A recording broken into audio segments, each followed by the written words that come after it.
हे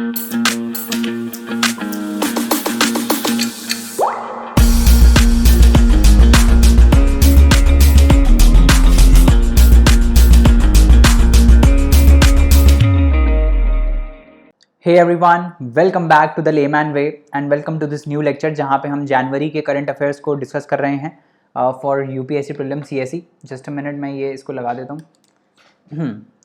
और आज हम स्टार्ट करेंगे, आगे अपना लेक्चर कंटिन्यू करेंगे। And if you are new to the channel, do not forget to like, share and subscribe and also recommend these videos to your friends, क्योंकि बहुत इंटरेस्टिंग वीडियोज़ हैं and we are covering current affairs fully. तो आप tension मत लो कि भाई current affairs खत्म होंगे कि नहीं होंगे, बीच में सीरीज़ आना बंद हो जाती है, ऐसा कुछ भी नहीं है। करेंगे, सारे कंप्लीट करेंगे टाइम के साथ, सब आपका प्रीलिम से पहले सब कंप्लीट हो जाएगा, है ना।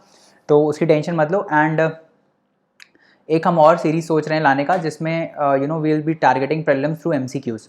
तो उसमें हम क्या करेंगे, पीवाईक्यूज़ जो होंगे ना, वो रोज़ के 5 पीवाईक्यूज़ और उसकी बैकग्राउंड थ्योरी, वो बहुत इंपॉर्टेंट रहती है, वो हम लाने की कोशिश करें। तो अभी जो एमसीक्यूज़ वाली सीरीज़ है वो इसीलिए होल्ड पर है क्योंकि मेरे को ये लगा कि उससे आपका प्रीलिम्स जो अभी आने वाला प्रीलिम्स है 2022, उसमें शायद उतना वैल्यू एडिशन ना हो जितना प्रीलिम्स टू एमसीक्यू से हो सकता है ना। तो हम उसमें क्या सिर्फ सॉल्व करते थे और बैकग्राउंड थ्योरी शायद आपको उतना नहीं क्लिक करता होगा। तो मैंने सोचा कि जो नए बच्चे अभी हैं, है ना, जो इस बार पहली बार प्रीलिम्स दे रहे हैं, उनके लिए भी बैकग्राउंड थ्योरी एक बार रिवाइज हो जाएगी उसके साथ ही साथ। तो वो हम लाने की कोशिश करें, मोस्ट प्रोबेबली थोड़े टाइम में आएगी। तो we are trying to bring that up, इसीलिए वो एमसीक्यूज वाली सीरीज जो है वो रुकी हुई है अभी, है ना। और ये जो करंट अफेयर्स वाली, ये हम पूरा कवर करेंगे, आप टेंशन मत लो, है ना। मार्च के साथ साथ आपके मार्च के एंड तक, ये जो मार्च है इसके एंड तक आपके जनवरी और फरवरी के पूरे करंट अफेयर्स खत्म हो जाएंगे। जनवरी के तो अगले 2 लेक्चर्स में खत्म होने वाले हैं, फरवरी के भी हम स्टार्ट करके उसको खत्म कर देंगे, है ना। तो टेंशन मत लेना ज़्यादा, है ना, कर देंगे खत्म। आगे बढ़ते हैं और पहला आर्टिकल देखते हैं किसके बारे में। तो पहला आर्टिकल है एशियन इंफ्रास्ट्रक्चर इन्वेस्टमेंट बैंक के बारे में, करेक्ट।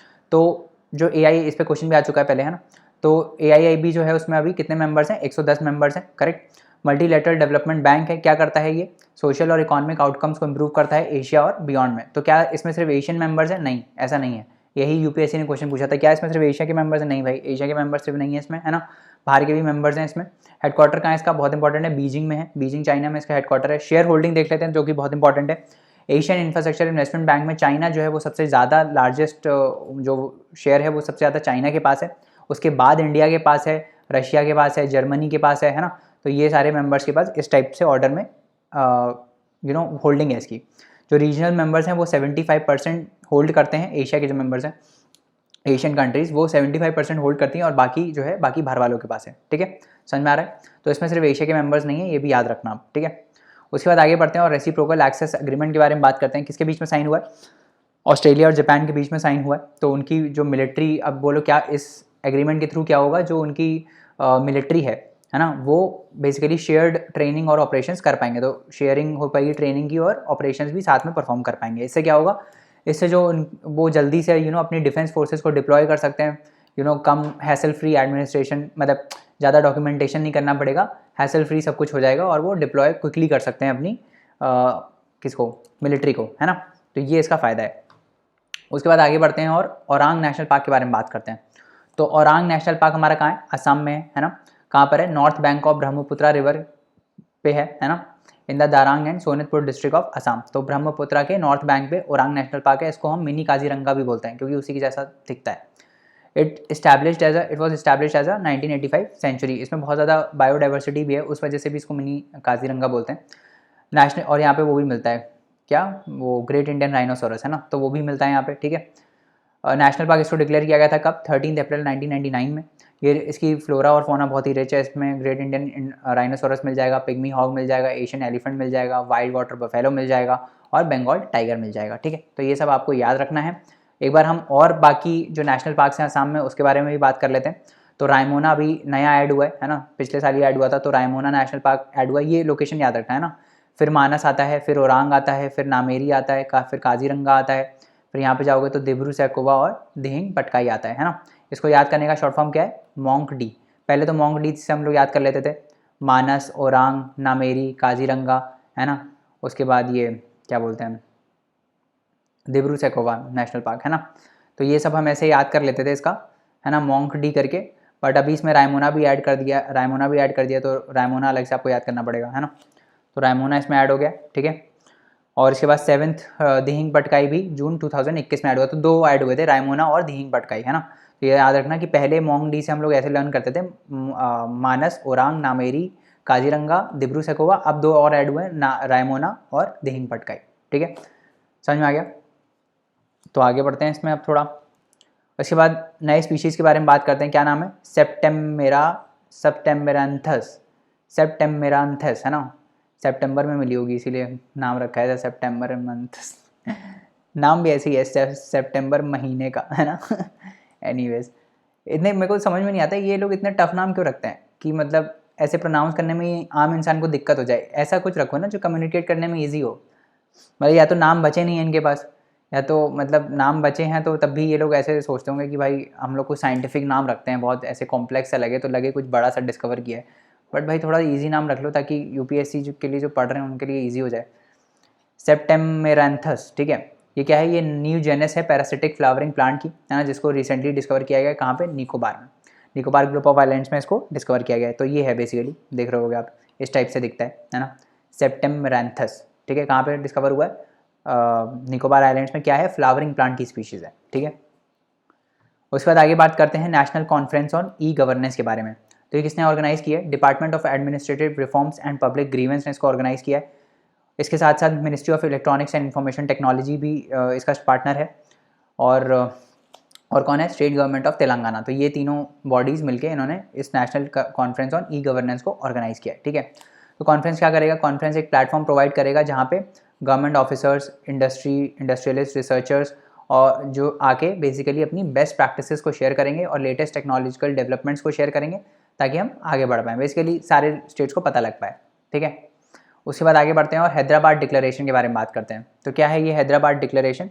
ये हैदराबाद डिक्लेरेशन साइन हुई यहाँ पे ई गवर्नेंस के लिए, बेसिकली इसको अडॉप्ट किया गया है ना। ये क्या करती है? सिटीजन्स डिक्लेरेशन बोलती क्या है कि हम सिटीजन्स और गवर्नमेंट को साथ में लाएंगे, है ना, थ्रू दीज डिजिटल प्लेटफॉर्म्स, और हम सिटीजन सर्विसेज को टेक्नोलॉजी का यूज़ करके उनको इन्हांस करेंगे, बेसिकली सिटीजन सर्विसेज को, है ना।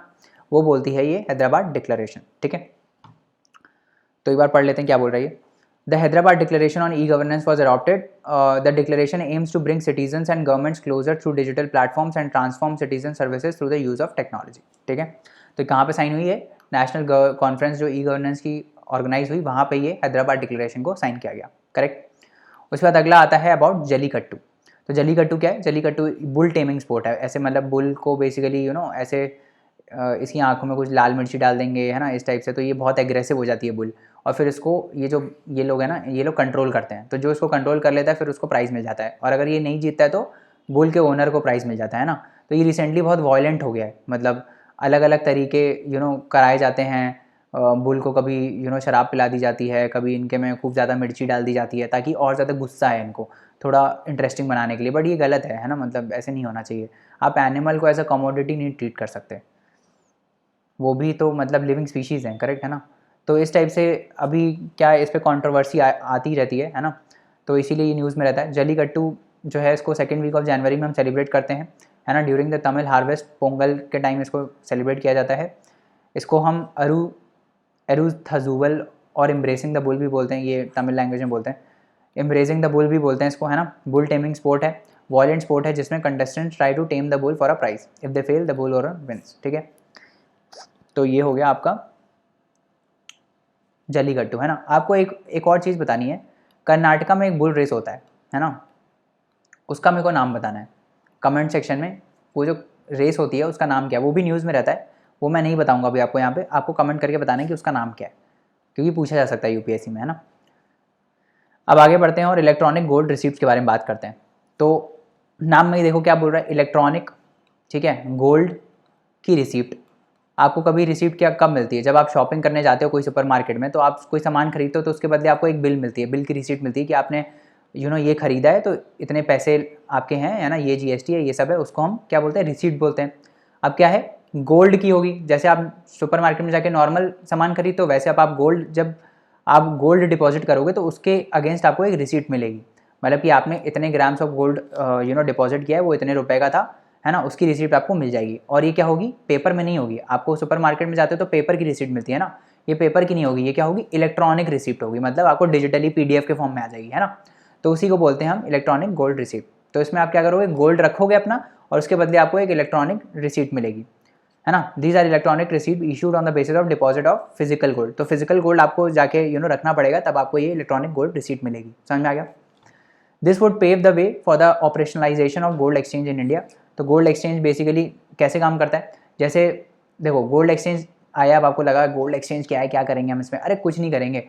आपने वो सुना है स्टॉक एक्सचेंज, सुना है स्टॉक एक्सचेंज में क्या होता है, BSE NSE में क्या होता है, what is BSE NSE, BSE NSE तो सबको मालूम है, नेशनल स्टॉक एक्सचेंज और बॉम्बे स्टॉक एक्सचेंज क्या होता है। आप वहाँ पे जाके शेयर खरीदते हो अपने, है ना, शेयर खरीदते हो तो शेयर की फिजिकल कॉपी आती है क्या आपके पास, नहीं आती ना शेयर की फिजिकल कॉपी। क्या होता है, आपको एक रिसिप्ट इशू होती है। आप अगर ट्रेडिंग करते होगे शेयर मार्केट में तो आपको दिखता होगा जब भी आप कोई शेयर खरीदते हो तो आपको ईमेल आ जाता है कि आपने इतना इतना खरीदा है, आपके ब्रोकर ने इतना फंड रिपोर्ट किया है आपका, और ये शेयर्स आपने पर्टिकुलर खरीदे हैं या बेचे हैं। जब भी बेचते हो तो वो एक रिसिप्ट आती है आपको फिजिकल पेपर की कॉपी थोड़ी आती है कि भाई ये शेयर है, ये लो, अब ये लो, है ना, ऐसा नहीं आता है। डीमटेरियलाइज्ड फॉर्म में होता है ना सब कुछ। बट क्या इसकी फिजिकल कॉपी होती नहीं है, इसकी फिजिकल कॉपी होती है आपके नाम पे, बट NSE जो CSDL है और NSDL जो सिक्योरिटीज डिपॉजिटरी है, वहाँ पे ये स्टोर होती है ना। तो गोल्ड एक्सचेंज में भी यही होगा, है ना। यहाँ पे शेयर्स की ट्रेडिंग हो रही है नेशनल स्टॉक एक्सचेंज में, तो यहाँ पे किसकी ट्रेडिंग होगी, गोल्ड की ट्रेडिंग होगी, बट फिजिकल गोल्ड की नहीं होगी, किसकी होगी, रिसिप्ट्स की होगी। ये जो रिसिप्ट्स आपको मिल रही है इसकी ट्रेडिंग होगी। समझ में आ रहा है। तो gold exchange would be a national platform for buying and selling of EGRs, that is electronic gold receipts issued against physical gold. तो फिजिकल गोल्ड के अगेंस्ट जो इलेक्ट्रॉनिक गोल्ड रिसिप्ट इशू हुई हैं उनकी क्या होगी, उनकी ट्रेडिंग होगी बेसिकली। उनकी मतलब आप एक्सचेंज कर सकते हो, बाय और सेल कर सकते हो, है ना। तो transaction in the gold exchange has been divided into 3 parts. 3 parts में इसको डिवाइड किया गया। कैसा, पहले आपके पास जो फिजिकल गोल्ड है उसको आपको कन्वर्ट करना पड़ेगा रिसिप्ट में, है ना, इलेक्ट्रॉनिक EGR में कन्वर्ट करोगे, फिर EGR को आप ट्रेड करोगे आगे, है ना, फिर ट्रेड करके जो भी ट्रेड करेगा जिसको मान लो EGR मिल गया, फिर ये जाके वापस इसको रिकन्वर्ट करेगा फिजिकल गोल्ड में, है ना। तो ये पूरा 3 स्टेप का प्रोसेस है इसमें, करेक्ट। रेगुलेट कौन करेगा, NSE BSE को कौन रेगुलेट करता है, सेबी करता है। तो यहाँ पे भी कौन करेगा, सेबी करेगा, that is securities exchange board of India. ठीक है, समझ में आ गया, आई होप ये समझ में आ गया। अब आगे बढ़ते हैं और रेस्ट स्टैंडर्ड्स के बारे में बात करते हैं, है ना। तो इंडिया का ये एंडेमिक ट्री स्पीशीज़ है ना। ईस्टर्न घाट्स में आपको ये मिल जाएगा, इस टाइप का होता है, देखो, है ना, लाल चंदन, है ना। तो इस टाइप का होता है ये, है ना। It is endemic to a district track of Andhra Pradesh में मिल जाएगा आपको, तमिलनाडु में मिल जाएगा, कर्नाटका में मिल जाएगा। समझ में आ रहा है। IUCN स्टेटस क्या है, इंडेंजर्ड है ना। तो आपको ये याद रखना है कहाँ मिलता है, एंडेमिक स्पीशीज़ है, कहाँ मिलता है, तमिलनाडु, आंध्र प्रदेश और कर्नाटका में ये मिलता है, करेक्ट। और इसका IUCN स्टेटस क्या है, इंडेंजर्ड, करेक्ट। IUCN स्टेटस क्या है, इंडेंजर्ड। समझ में आ गया। उसके बाद ये कहाँ ग्रो करता है, रॉकी, डिग्रेडेड और फैलो लैंड्स में ग्रो करता है, जहाँ पे रेड सॉइल होता है, हॉट एंड ड्राई क्लाइमेट होता है, वहाँ पे ये ग्रो करता है। साइट्स के अपेंडिक्स 2 में आता है, वाइल्ड लाइफ प्रोटेक्शन एक्ट के शेड्यूल 2 में आता है। ठीक है। इट्स पॉपुलैरिटी कैन बी जज from the fact that 1 ton of red sandals cost anything between 50 lakh to 1 crore in the international market. तो हेविली एक्सपोर्ट होता है ये, है ना, समझ में आ रहा है। 1 टन का जो कॉस्ट आप देख रहे हो 50 लाख से 1 करोड़ रुपए तक का है, समझ में आ रहा है। उसके बाद आगे बढ़ते हैं और गेटवे टू हेल की बात करते हैं। तो इससे पहले कि हम बात करें, मैं आपको एक थोड़ा सा अच्छा सा दिखा देता हूँ गेटवे टू हेल है क्या। ये है अपना गेटवे टू हेल, ये आप देख रहे होगे। तो यहाँ पे क्या है बेसिकली, ये है क्या, ये कुछ नहीं है। यहाँ पे ये जो क्रेटर है ना आप देख रहे हो, यहाँ पे मीथेन रिलीज हो रही है। अब हुआ क्या, जो तुर्कमेनिस्तान है वहाँ पे आप वहाँ पे उसकी कैपिटल क्या है, अशगाबाद, है ना, अशगाबाद। तो वहाँ से 250 किलोमीटर दूर क्या हुआ कि यहाँ ड्रिलिंग हो रही थी, है ना। तो ड्रिलिंग के टाइम क्या हुआ कि जब वो लोग ड्रिल कर रहे थे तो एक नेचुरल गैस के पॉकेट को उन्होंने हिट कर दिया, मतलब उसको फाड़ दिया, तोड़ दिया। तो उससे क्या मीथेन एमिट होने लगा। तो साइंटिस्ट को लगा कि यार अब क्या करें, मतलब जो भी रिसर्चर्स है उनको लगा कि अब क्या करें। तो उन्होंने ना इसमें माचिस की तीर डाल दी और आग लगा दी इसमें, कि भाई आग लग के ये सारी जो मीथेन है वो उड़ जाएगी और वो हो जाएगी, खत्म हो जाएगी। बट इतनी मीथेन स्टोर थी कि आज तक ये जल रहा है, 50 साल हो गए, आज तक ये जल रहा है ना। तो this is called gateway to hell. इसको हम दरवाज़ा, शायद दरवाज़ा क्रेटर के नाम से बोलते हैं इसको, क्या, हाँ, दरवाज़ा नेचुरल गैस क्रेटर के नाम से इसको बोलते हैं, ना। This crater is located in Karakoram desert, है ना। कहाँ पे लोकेटेड है, काराकोरम डेजर्ट में है, 250 किलोमीटर अवे फ्रॉम अशगाबाद, जो कि तुर्कमेनिस्तान की कैपिटल है। ठीक है। जो ड्रिलिंग ऑपरेशन है ये मैंने आपको बता दिया कैसे ये इसमें मीथेन बाहर आ रहा था, है ना। तो यही है गेटवे टू हेल, समझ में आ गया। तो न्यूज़ में आ जाए गेटवे टू हेल कहाँ पर है, तो आप बताओगे कहाँ पर है, काराकोरम डेजर्ट में, तुर्कमेनिस्तान की कैपिटल अशगाबाद के 250 किलोमीटर दूर है। दरवाज़ा नेचुरल क्रेटर भी इसको, नेचुरल गैस क्रेटर भी इसको बोलते हैं, समझ में आ गया। उसके बाद बढ़ते हैं निसार के बारे में पढ़ते हैं। NISAR, what is NISAR. तो NISAR is a short form of, ये मैं शायद पहले भी आपको बता चुका हूँ निसार के बारे में। एन इज़ फॉर नासा, है ना, आई इज़ फॉर इसरो, है ना, और S A R is for synthetic aperture radar, है ना, सिंथेटिक अपर्चर रेडार, ठीक है। तो इसमें बेसिकली क्या करेंगे ये लोग, निसार बेसिकली नासा, नाम में ही है नासा इसरो, तो नासा इसरो का जॉइंट वेंचर है ना। तो एक अर्थ ऑब्जर्विंग मिशन है। अब इसमें हम क्या करेंगे, इस निसार के थ्रू, मतलब जो भी सैटेलाइट होगी वो क्या करेगी, वो अर्थ को ऑब्जर्व करेगी, नाम ही से पता चला ना, अर्थ को ऑब्जर्व करेगी बेसिकली, है ना। तो कोई भी कैसी भी कंडीशन हो, रात हो, सुबह हो, क्लाउडी एटमॉस्फेयर हो, जैसा भी हो, सब कंडीशंस में ये अर्थ को मॉनिटर कर सकती है। तो नासा इसके थ्रू क्या करने वाला है, नासा इसके थ्रू अर्थ की सरफेस में जो चेंजेस आते हैं उसको मेजर करेगा, है ना। कहीं वॉल्केनो इरप्ट हो रहा है तो उसको मेजर करेगा, कहीं प्रेशर डिफरेंस आ रहा है तो उसको मेजर कर लेगा, है ना। It refers to a technique for producing high resolution images. Because of the precision, the radar can penetrate the clouds and darkness, which means it can collect the data day and night in any weather. तो किसी भी weather में ये data को collect कर सकता है, समझ में आ रहा है। इसमें हम एक लार्जेस्ट रिफ्लेक्टर एंटीना यूज़ कर रहे हैं जो आज तक नासा ने लॉन्च किया, मतलब सबसे बड़ा रिफ्लेक्टर एंटीना है जो आज तक नासा ने लॉन्च किया, वो इस निसार प्रोजेक्ट में है, ठीक है। उसके बाद आगे बढ़ते हैं और हेनले पासपोर्ट इंडेक्स के बारे में बात करते हैं। तो हेनले पासपोर्ट इंडेक्स किसको रैंक करती है, ये बेसिकली इसको रैंक करती है कि आपके पास अगर इंडियन पासपोर्ट है ना, तो आप वीज़ा फ्री, बिना वीज़ा के कितनी कंट्री में विजिट कर सकते हो। तो जैसे आपके पास अगर इंडिया का पासपोर्ट है तो आप 60 कंट्रीज़ को विजिट कर सकते हो विदाउट वीज़ा, है ना। तो उस हिसाब से ये कंट्रीज़ को रैंक करता है, हेनले पासपोर्ट इंडेक्स। तो original ranking of the world's passport according to the number of destination their holders can access without a prior visa. India की रैंक क्या है, 83rd है। तो इंडिया जो है वो 60 कंट्रीज़ में जा सकता है। टॉप पर कौन है, टॉप पर हैं जापान एंड सिंगापुर। तो जापान और सिंगापुर टॉप पर हैं, सबसे ज़्यादा कंट्रीज़ ये विजिट कर सकते हैं, जापानीज़ और सिंगापुर के जो रेजिडेंट्स हैं वो, है ना, इनको बिना वीज़ा के बहुत कंट्रीज़ में एक्सेस है, ठीक है। उसके बाद आगे बढ़ते हैं आगे बढ़ते हैं और नेशनल सुपर कंप्यूटिंग मिशन के बारे में बात करते हैं, ठीक है।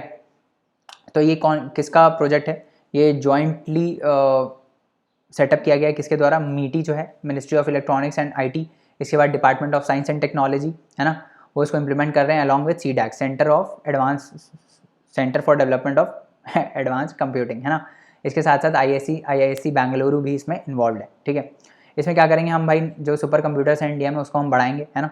तो फर्स्ट फेज़ में कुछ सुपर कंप्यूटर्स को लॉन्च किया गया था, जैसे परम शिवा, परम शक्ति, परम ब्रह्मा, परम युक्ति, परम संगणक, इन सबको डिप्लॉय किया गया था, है ना। तो ये देखो आप इस टाइप का, ये परम, क्या नाम है इसका, परम शिवाय है कि इसका नाम क्या है, परम शिवाय, है ना। तो ये इसका नाम है परम शिवाय, है ना। तो इस टाइप के सुपर कंप्यूटर्स डिप्लॉय किए जा रहे हैं, समझ में आ रहा है।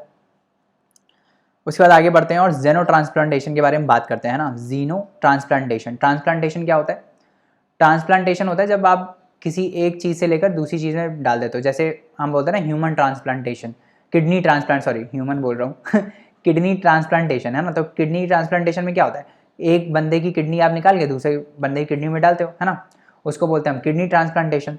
तो अब जीनो ट्रांसप्लांटेशन क्या होता है, जीनो मतलब क्या होता है कि जब आप किसी एनिमल से, जैसे पिग वगैरह हो गया, है ना, जब किसी एनिमल से कोई उसका ऑर्गन निकाल के किसी ह्यूमन में डालते हो, मतलब क्रॉस, मतलब दो स्पीशीज़ में ट्रांसफ़र करते हो, एनिमल से निकाल के ह्यूमन स्पीशीज़ में डालते हो, तो उसको हम बोलते हैं जीनो ट्रांसप्लांटेशन, ठीक है। तो it is called animal to human transplants होते हैं इसमें बेसिकली।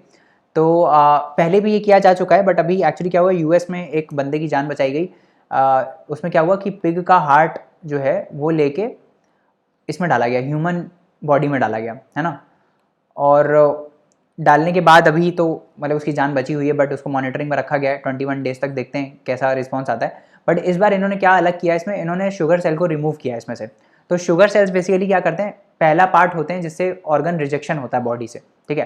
तो सर्जन ने इसमें क्या किया है, जो पिग का हार्ट है उसको जीन एडिटिंग करी है, उसमें से शुगर सेल्स को रिमूव किया है ना, शुगर को बेसिकली रिमूव किया है ना, which is that's responsible for hyper fast organ rejection. तो इस वजह से ऑर्गन्स जो होते हैं वो रिजेक्ट हो जाते हैं बॉडी में से, अडॉप्ट नहीं करती है बॉडी, है ना। तो डॉक्टर्स ने ट्रांसप्लांट किया है पिग हार्ट को पेशेंट में in a last effort to save in a Maryland hospital in USA. तो मैं एक बार आपको दिखा देता हूँ किस टाइप का होता है ना। तो ये डोनर पिग होता है ना, इससे बेसिकली ह्यूमंस में ट्रांसफ़र होता है। तो पहले किडनी को ट्रांसप्लांट किया गया था, पहले भी किया जा चुका है ना। अब बेसिकली हार्ट को किया ट्रांसफ़र इन्होंने, है ना। तो इस टाइप से होता है, एनिमल से ह्यूमन में ट्रांसप्लांटेशन होता है ऑर्गन का, समझ में आ रहा है। तो ये होता है अपना जीनो ट्रांसप्लांटेशन, ठीक है। इसके बाद आगे बात करते हैं अबाउट बायो क्लीनिंग। तो बायो क्लीनिंग मैंने शायद पिछले लेक्चर में भी आपको बायो क्लीनिंग के बारे में बताया था, बायो रेमिडिएशन के बारे में बताया था। तो बायो क्लीनिंग बेसिकली कुछ नहीं होता है। बायो क्लीनिंग में क्या होता है, जैसे जो बहुत पुराने मॉन्यूमेंट्स है जिसमें बहुत ज़्यादा मिट्टी जम गई है, एकदम साफ ही नहीं हो रही, नॉर्मल है ना, तो उसमें हम क्या बायो क्लीनिंग का इस्तेमाल करते हैं। तो इसमें हम क्या यूज़ करते हैं, ग्रिम ईटिंग बैक्टीरियाज। ग्रिम मतलब मिट्टी को खाने वाले, इस टाइप से बोल सकते हो। ग्रिम ईटिंग बैक्टीरिया को हम यूज़ करते हैं, उनको जैसे पेंट होता है ना, तो पेंट की तरह हम उस पे लगा देते हैं और फिर वो 24-48 घंटे में वो पूरी मिट्टी को खा जाता है ना। तो उसको बोलते हैं हम बायो क्लीनिंग। समझ में आ रहा है। 1980s में एक बैक्टीरिया था जिसका नाम क्या था, डिसल्फोबिरो वुल्गारिस। इसको पहली बार यूज़ किया गया था क्लीन करने के लिए मार्बल मॉन्यूमेंट को, है ना। कहाँ पे, केव हिल सिमेंट्री इन यूएस, वहाँ पे इसको यूज़ किया गया था। तब से ये कंसेप्ट जो है वो न्यूज़ में आया है ना, और अभी एक्सटेंसिवली यूज़ होता है। तो अभी ये न्यूज़ में इसलिए था क्योंकि आर्कियोलॉजिकल सर्वे ऑफ इंडिया जो है वो इस मेथड को डिप्लॉय कर रहा है ताजमहल को रिस्टोर करने में, है ना। तो वहाँ पे वो बायो क्लीनिंग करेगा उनकी, है ना, जो येलोइश हो गया है ना, तो उसको हटाने के लिए बायो क्लीनिंग करने की बात चल रही है, ठीक है। उसके बाद आगे बढ़ते हैं और बात करते हैं ब्रह्मोस मिसाइल के बारे में। तो बहुत बार सुना होगा आपने ब्रह्मोस मिसाइल के बारे में। क्या है ब्रह्मोस भाई, ब्रह इज़ फॉर ब्रह्मपुत्रा, है ना। तो ब्रह्मपुत्रा और MOS वहाँ की कोई रिवर है रशिया की, मॉस्कोव करके, है ना, उस वहाँ से ये नाम लिया गया, ब्रह्मपुत्रा प्लस मॉस्कोव, तो ब्रह्मोस कर दिया, है ना। तो ये बेसिकली इंडिया और रशिया का जॉइंट, मतलब इंडिया और रशिया ने मिलकर बनाया है इसको, आप कह सकते हो, है ना। तो इसीलिए इसका नाम ब्रह्मोस है। सुपरसोनिक क्रूज मिसाइल है, आपको ये याद रखना है कि ये क्या है, सुपरसोनिक क्रूज मिसाइल है, जिसकी रेंज को एक्सटेंड किया गया, इसीलिए ये न्यूज़ में था। अभी इसकी रेंज बढ़ाकर 600 किलोमीटर कर दी गई है ना। इसका मैक नंबर क्या है, 2.8। तो आप बोलोगे अरे ये मैक नंबर क्या होता है, हम साइंस के स्टूडेंट थोड़ी हैं, बता रहे हैं भाई। मैक नंबर क्या होता है, speed of object divide by speed of sound, that is called Mach number, speed of sound, है ना। तो स्पीड ऑफ साउंड कुछ होती है ना, मान लो 380 मीटर पर सेकेंड है ना। तो स्पीड ऑफ साउंड अगर 380 मीटर पर सेकेंड है, तो स्पीड ऑफ ऑब्जेक्ट कितनी है। अगर स्पीड ऑफ ऑब्जेक्ट ज़्यादा है स्पीड ऑफ साउंड से, तो मैक नंबर 1 से बड़ा आता है। तो जैसे यहाँ पे आप देख रहे होगे कि 2.8 आ रहा है ना। तो 2.8 का क्या मतलब है कि ये जो ब्रह्मोस मिसाइल की स्पीड है that is 2.8 times speed of sound, ठीक है। तो 380 से मल्टीप्लाई करोगे तो आपको ब्रह्मोस मिसाइल की स्पीड पता चल जाएगी। तो इसको हम बोलते हैं सुपरसोनिक मिसाइल, ठीक है। सुपरसोनिक बेसिकली मिसाइल बोलते हैं, है ना। अब इसमें एक्चुअली क्या होता है, मैक नंबर के हिसाब से डिफाइन किया जाता है कि सुपरसोनिक क्या है, हाइपरसोनिक क्या है। जैसे अगर मैक नंबर 5 से बड़ा होता है तो उसको हाइपरसोनिक बोल देते हैं। तो इस टाइप से जो है डेफिनेशंस होती हैं, है ना। सबसोनिक, इस टाइप से। आपका होमवर्क ये है, सब स्पून फीडिंग नहीं होगा, आपका होमवर्क ये है कि आप ये देखोगे सबसोनिक क्या होता है ना, हाइपरसोनिक क्या होता है, सुपरसोनिक क्या होता है ना। ये सब आप देख के कमेंट करोगे कि भाई कौन से मैक नंबर पे कौन सा सोनिक आता है, ठीक है। इसके बाद ये एक मल्टी प्लेटफॉर्म मिसाइल है, कहीं से भी लॉन्च हो सकता है, लैंड, एयर, वाटर, आपके घर से, है ना। घर से तो नहीं लॉन्च करते हैं, मतलब कुल मिला के समझ गए ना कहाँ से लॉन्च हो सकता है। सरफेस भी है और मतलब एयर से भी लॉन्च हो सकता है, लैंड से भी लॉन्च हो सकता है, कहीं से भी लॉन्च हो सकता है ना। फायर एंड फॉरगेट प्रिंसिपल पे काम करता है, मतलब एक बार अगर आपने इसको छोड़ दिया फिर वो टारगेट को हिट करके ही आएगा, मतलब आएगा नहीं, वहीं ब्लास्ट हो जाएगा, बट टारगेट को हिट करेगा ही, है ना। तो इसकी रेंज जो है वो 600 किलोमीटर एक्सटेंड कर दी गई है, ठीक है। समझ में आ गया। अब आगे बात करते हैं ग्लोबल रिस्क रिपोर्ट के बारे में। तो किसने रिलीज़ करी है, याद रखना, वर्ल्ड इकोनॉमिक फोरम ने रिलीज़ करी है। कौन सी रिपोर्ट है, ग्लोबल रिस्क रिपोर्ट। तो ये 5 कैटेगरीज में रिस्क को एग्जामिन करती है, किसमें, economic risk, environmental risk, geopolitical risk, societal risk and technological risk, है ना। इन सब पे ये बेसिकली रैंक करती है। तो जैसे एक्सट्रीम वेदर्स हो गए, उस पर रैंक करेगी, है ना। तो एक्सट्रीम वेदर जो है that was identified as a biggest risk in the short term. तो नियर फ्यूचर में जो एक्सट्रीम वेदर आने वाला है, ग्लोबल वार्मिंग हो रही है, फ्लड्स आ रहे हैं, है ना, ड्रॉट्स आ रहे हैं, ये सबसे बड़ा रिस्क ह्यूमैनिटी के लिए अभी जो ह्यूमैनिटी है वो फेस कर रही है, करेक्ट। तो ये इसमें इस रिपोर्ट में बताया गया। Delusion among youth, digital inequality है ना, इंटरस्टेट रिलेशंस बिगड़े हुए हैं। अभी आप देख रहे होगे रशिया यूक्रेन का क्राइसिस चल रहा है ना, तो जियोपॉलिटिकल इंस्टेबिलिटी है पूरी, है ना। तो ये सब चीज़ें हैं, है ना, इस पे ही रैंक करती है basically. Failure of technology in governance were top 5 risk mention by the report. तो ये सारे आपको याद करना पड़ेगा बेसिकली कौन कौन से टॉप 5 हैं। Digital inequality, fracture of interstate relation, debt crisis, failure of technology, governance, ये सब, है ना।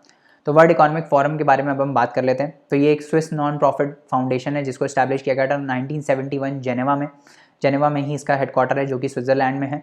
बाकी रिपोर्ट्स कौन कौन सी ये रिलीज़ करती है, ये बहुत इंपॉर्टेंट है, energy transition index.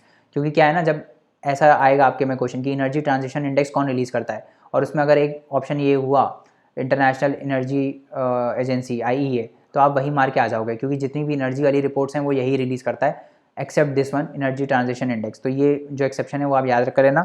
Energy transition index कौन रिलीज़ करता है? वर्ल्ड इकोनॉमिक फोरम करता है। इसके अलावा और कौन कौन सी रिपोर्ट रिलीज़ करता है? Global competitiveness report, global gender gap report, global risk report, global travel and tourism report. तो ये सारी रिपोर्ट्स वर्ल्ड इकोनॉमिक फोरम जो है अपना वो रिलीज़ करता है। ठीक है, समझ में आ रहा है? एक मिनट, अब आगे बात करते हैं और कथक के बारे में बात करते हैं ना। तो कथक क्या है? कथक एक ट्रेडिशनल डांस है, उत्तर प्रदेश का ये डांस है ना।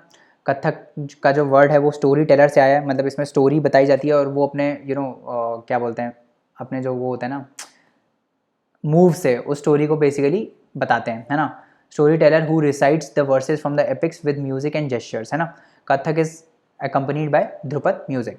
तो कथक जो है वो, अरे बाप रे, ये तो डांस करने आ गई मैडम। कथक जो है इस टाइप का डांस होता है, आप देखो, है ना, इस टाइप से, मतलब एक मूव है ना, इस टाइप से ये डांस करती हैं, है ना। तो अब इनको टाटा कर देते हैं हम लोग, है ना। तो कथक जो है this is accompanied by Dhrupad music, है ना। तो ये ध्रुपद म्यूज़िक इसमें बजती है। मुगल टाइम्स में तारनाज, थुमरीज, गज़ल्स को इंट्रोड्यूस किया गया था। उसके बाद लेडी लीला सोखे, इन्होंने अवार्ड रिसीव किया था कथक की स्टाइल के लिए। कुछ फेमस अगर हम बात करें पर्सनालिटीज़ की जो ये डांस परफॉर्म करते हैं, वो हैं बीजू महाराज का, आपने नाम सुना होगा बिरजू महाराज का, शंभू महाराज और लच्छा महाराज।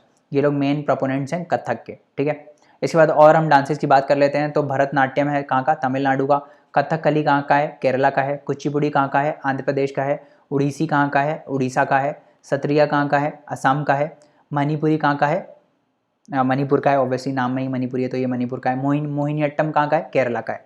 ठीक है, तो ये सब आपको याद रखना है। ठीक है, उसके बाद आगे बढ़ते हैं और लोक अदालत के बारे में बात करते हैं ना। तो लोक अदालत क्या है? It is a forum where dispute, Lok Adalat क्या है? नाम में देखो पहले और डेफिनेशन बाद में देखेंगे। लोक अदालत क्या है? व्हाट इज़ लोक अदालत? तो लोक अदालत इज बेसिकली, लोक का मतलब क्या होता है? लोग, पीपल, है ना। लोग, अदालत मतलब क्या होता है? कोर्ट। तो इसको हम क्या बोल सकते हैं? पीपल्स कोर्ट, लोगों का कोर्ट। तो अब ये अलग क्यों है नॉर्मल कोर्ट से? क्योंकि कोर्ट में क्या होता है, जब भी आप कोर्ट में जाते हो तो क्या आप केस करते हो किसी के ऊपर, है ना, केस करते हो, लिटिगेशन करते हो, तब आप जाके कोर्ट में उस केस को लड़ते हो। पर लोक अदालत में ऐसा नहीं होता। लोक अदालत का मकसद ही यही है कि ताकि कोर्ट के ऊपर जो डिपेंडेंसी है केसेस की उसको कम किया जा सके और लोग बाहर से ही समझौता कर लें अपना, है ना। This is one of the methods for alternate dispute resolution, ADR जिसको बोलते हैं। मतलब आप बिना कोर्ट में केस फाइल किए आप बाहर समझौता कर लो आपस में, है ना, तो बेटर है। तो उसके लिए लोक अदालत बेसिकली फॉर्म होते हैं ना। पर ये याद रखना, ऐसा ये कोई मजाक नहीं चलता है इसमें। इसका जो ऑर्डर होता है वो फाइनल बाइंडिंग होता है ना, तो ये समझ लेना।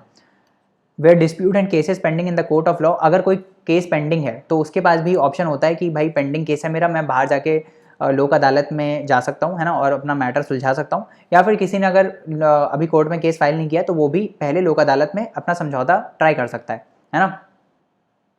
द फर्स्ट लोक अदालत कैंप कब ऑर्गेनाइज हुआ था? गुजरात में 1982 में। ये याद रखना, पूछ लेता है यूपीएससी ऐसे क्वेश्चन, पहला लोक अदालत कब हुआ था, पहली पंचायत राज सिस्टम कहाँ पर आया था, है ना, पहले पूछे हैं क्वेश्चन इस टाइप के।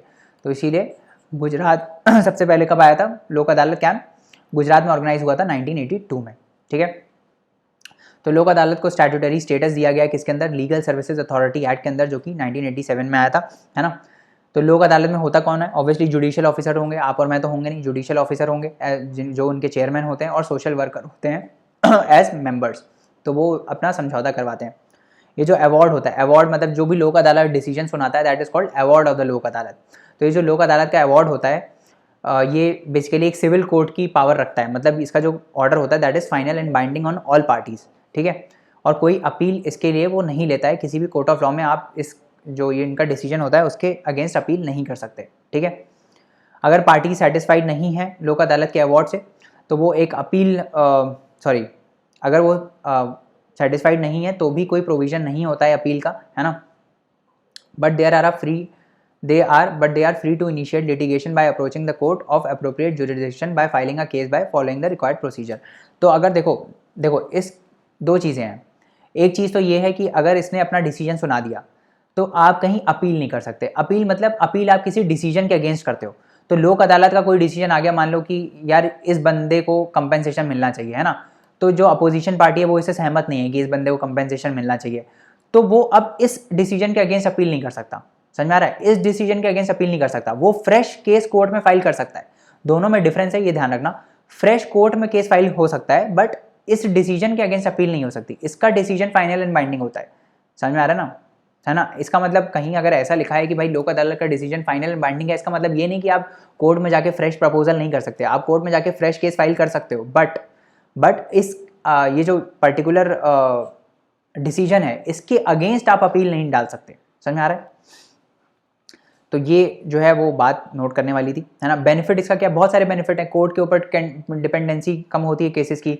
ये फ्री, मतलब फ्री होता है बेसिकली, पैसे बहुत कम लगते हैं, यहाँ कोई कोर्ट फी नहीं होती, अगर लगती है तो वो रिफंड हो जाती है ना? तो बहुत ही इनएक्सपेंसिव मेथड ऑफ रिजोल्यूशन है। समझ में आ रहा है? फ्लेक्सिबिलिटी है, स्पीडी ट्रायल होता है, जल्दी से केसेस हो जाते हैं ख़त्म, है ना? तो ये सब इसके बेनिफिट्स हैं। इसके बाद आगे बढ़ते हैं और टारगेट ओलंपिक पोडियम स्कीम के बारे में बात करते हैं। तो इन न्यूज़ में क्या होता है, क्योंकि हरियाणा की जो गोल्फर है, क्या नाम है इनका, दीक्षा डागर, और जूडो के जो यश घंगास हैं, इनको कोर डेवलपमेंट टीम जो है इसकी टारगेट ओलंपिक पोडियम स्कीम में उसको इंक्लूड किया गया है ना? तो इसको लॉन्च कब किया गया था? इसको लॉन्च किसने किया था? Ministry of youth affairs and sport ने इसको लॉन्च किया था 2014 में। इसका एम ये था कि हम एथलीट जो हैं इंडिया के, उनको हम असिस्टेंट देंगे ताकि वो इंडिया के लिए मेडल ला पाए ओलंपिक्स में। करेक्ट? इसमें हम क्या देंगे? इसमें हम असिस्टेंट्स प्रोवाइड करेंगे, फॉरेन ट्रेनिंग उनको देंगे, इंटरनेशनल कंपटीशन में पार्टिसिपेट कराएंगे, इक्विपमेंट्स प्रोवाइड करेंगे, कोचिंग कैंप्स लगाएंगे और मंथली स्टाइपेंड देंगे 50,000 का, ताकि उनको पैसे का कोई दिक्कत ना हो, है ना? मेरे को कोई ऐसे दे देता ना, क्रिकेट खेल रहा होता मैं समझ रहे हो? एनीवेज, अच्छा कर रही है वैसे सरकार ना, क्योंकि इंडिया में क्या है ना, इंडिया में लोग स्पोर्ट्स को महत्व उतना अभी देने लगे हैं, पर पहले क्या होता ना, पहले लोग नहीं देते थे। लोगों को लगता था स्पोर्ट्स में तो कुछ करियर ही नहीं है ना? तो आप पढ़ाई करो, करियर उसमें बनाओ, बट ऐसा नहीं होना चाहिए ना।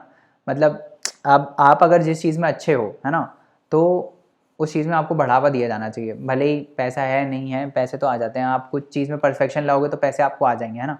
कोई भी चीज़ करो वो परफेक्ट करो, है ना? मतलब अच्छी करो, परफेक्ट करो, कि आपसे बेहतर कोई ना हो पाए, है ना?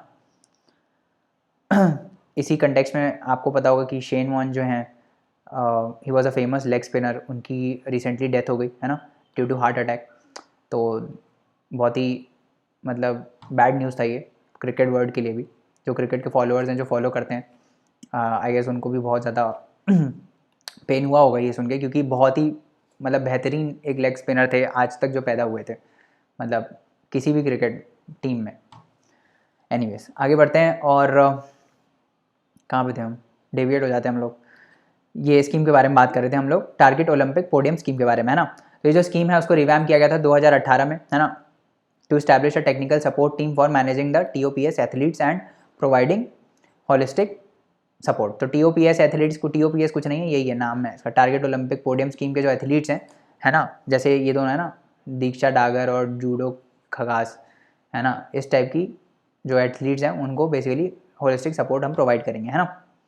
उसके बाद आगे बात करते हैं सब एक्यूट रूमेनल एसिडियोसिस के बारे में। तो ये क्या है सब एक्यूट रूमेनल एसिडियोसिस? ये बेसिकली डिसीज होती है, नाम में क्या है, एसिडियोसिस। देखो नाम, सब कुछ नाम से आ जाता है।